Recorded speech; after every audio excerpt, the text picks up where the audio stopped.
வணக்கம் சார். ரவீந்திரன் சாமி சார். வணக்கம் வணக்கம் வணக்கம் சார். நடிகர் விஜய் பல்வேறு யூகங்களுக்கிடையே இன்று கட்சி தொடங்குவதாக அறிவித்து விட்டார். டிவிகே என்று அழைக்கக்கூடிய வகையில் தமிழக வெற்றி கழகம் என்று அந்த கட்சிக்கு பெயரிடப்பட்டிருப்பதாகவும் அறிவிக்கப்பட்டிருக்கிறது. இது கடந்த சில மாதங்களாகவே திட்டமிடப்பட்டு இந்த பெயர் அறிவிப்பு இன்று வெளியாகி இருக்கிறது. இது தமிழகத்தில் என்ன விளைவுகளை ஏற்படுத்தும் என நீங்க எதிர்பார்க்கிறீங்க சார்? 2026 தான் இது ஏற்படுத்தக்கூடிய விளைவு நமக்கு தெரியும். இப்ப இவர் அரசியல்ல விஜயகாந்த் கமலஹாசன் பாணியில கட்சி ஆரம்பிச்சிருக்கிறாரு.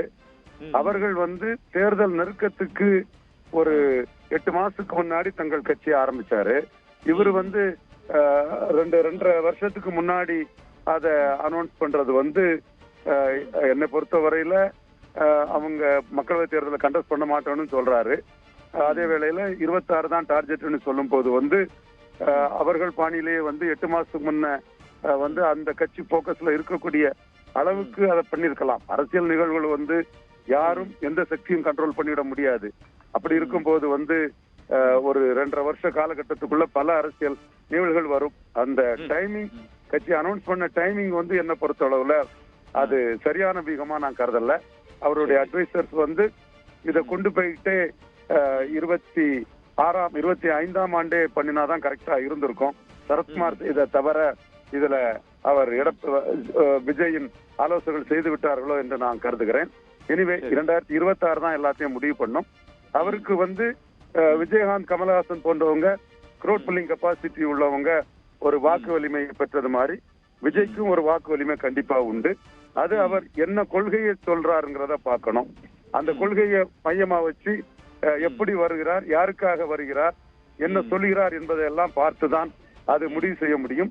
2020 உள்ள பிற அரசியல் சூழல்கள் இதை மையமாக வைத்துதான் முடிவு நாம் சொல்ல முடியும். இந்த காலகட்டத்திற்கு பிறகு 2.5 ஆண்டுகளுக்கு பிறகு தேர்தல் நெருக்கத்தில் இன்னொரு நடிகர் கமலஹாசன் கட்சி ஆரம்பித்தது போல் அஜித்தும் கட்சி ஆரம்பிக்கலாம். அதற்கு அஜித் தன்னுடைய முடிவை சொல்வதற்கு இன்னும் 1.5 ஆண்டு காலம் இருக்கிறது. அவர் விஜயகாந்த் கமலஹாசன் பாணியில தேர்தல் நெருக்கத்தில் நடிகருக்கு கட்சி தேவையில்லை, கலைஞனுக்கு கட்சி தேவையில்லை என்ற கமலஹாசன் கூட கட்சி ஆரம்பித்தார். அந்த வகையில் அஜித் போன்றவர்களோ சூர்யா போன்றவர்களோ கூட 2026 தேர்தல் நெருக்கத்தில் களத்திற்குள் வரலாம். விஜய் கட்சி ஆரம்பிப்பதற்கான முஸ்லிம்களை செய்து கட்சி ஆரம்பித்திருக்கிறார். நம் வாழ்த்துக்களை அவருக்கு தெரிவித்துக் கொள்கிறோம். தமிழக வெற்றி கழகத்திற்கும் சகோதரர் விஜய் அவர்களுக்கும் நம் வாழ்த்துக்களை தெரிவித்துக் கொள்கிறோம்.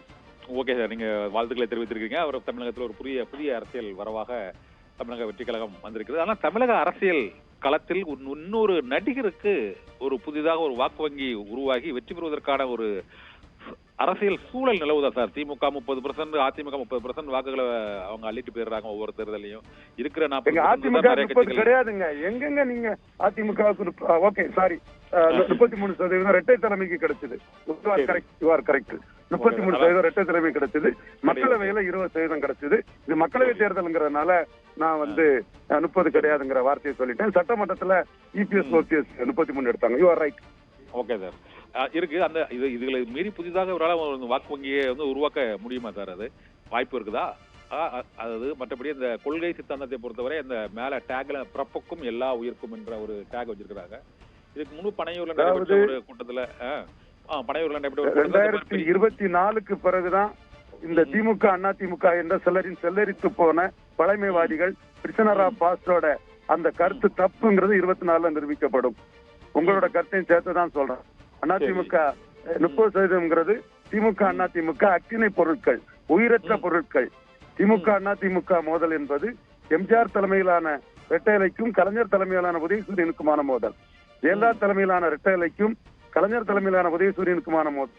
இப்பொழுது MK ஸ்டாலின் தலைமையிலான உதயசூரியனுக்கும் எடப்பாடி பன்னீர்செல்வம் தலைமையில் இருந்த இரட்டை இலைக்குமான மோதலில் உதயசூரியன் இரட்டை இலையை பொசுக்கி எரித்து விட்டது என்பதே உண்மை. MK ஸ்டாலினுக்கு இணையான தலைவர் இந்த தமிழ் மண்ணில் யாரும் இல்லை என்பதே உண்மை. எடப்பாடி பழனிசாமி MK ஸ்டாலினுக்கு இணையான தலைவர் என்று திட்டமிட்ட ஒரு பொய் பிரச்சாரம் செய்யப்படுகிறதே தவிர உண்மை அது அல்ல. EPS பிளஸ் OPS அதிமுக திமுகவுக்கு இணையான கட்சி என்றால் அது ஏற்றுக்கொள்ளத்தக்கது. 2024 ஒற்றை தலைமையாய் எடப்பாடி பழனிசாமி என்ன வாக்கெடுக்கிறார் என்பதை பார்த்துதான் திமுக அதிமுக ஸ்டாலின் தலைமையிலான திமுகவுக்கும் எடப்பாடி பழனிசாமி முதலைமையிலான அதிமுகமான போட்டி கலைஞர் ஜெயலலிதா போட்டி மாதிரி, கலைஞர் எம்ஜிஆர் போட்டி மாதிரி தொடர்கிறதா என்பது தெரிய வரும். அது இல்லாவிட்டால் அதை பொறுத்துதான் நாம் அதை சொல்ல முடியும். அதைத்தான் நான் தெளிவாக சொன்னேன். 2024 ரிசல்ட்டை பார்த்த பிறகுதான் விஜய் கட்சியின் தாக்கத்தை நாம் கூற முடியும் என்று என்னோட கருத்தாக கூறுகிறேன்.